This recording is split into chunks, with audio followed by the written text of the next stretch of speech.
ડાંગરની ખેતી વિશ્વમાં મોટા પાયા ઉપર કરવામાં આવે છે. વિકસિત જાતોનું બિયારણ વાવવાનો યોગ્ય સમય 15 જૂનથી 30 જૂન સુધી હોઈ શકે છે.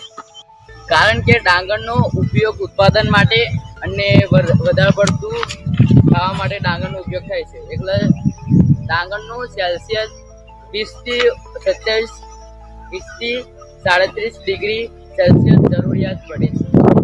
ડાંગરની સારી ફૂટ આટલી સેલ્સિયસની જરૂરિયાત પડે છે. એટલા માટે વધુ તાપમાનમાં આ ડાંગરની ખેતી થાય છે. લાંબા સમય સુધી ભેજ અને સૂર્યપ્રકાશ અને પાણી મળી રહે એવા વિસ્તારમાં આ ડાંગરનું વાવેતર કરવામાં આવે છે.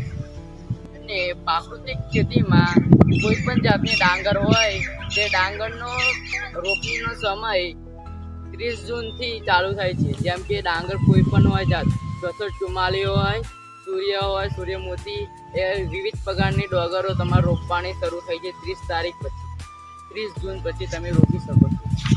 અને આ વિશ્વમાં મોટા પાયે ઉપયોગ કરાતો મીન્સ ખવાતો પાક એ છે ડાંગર.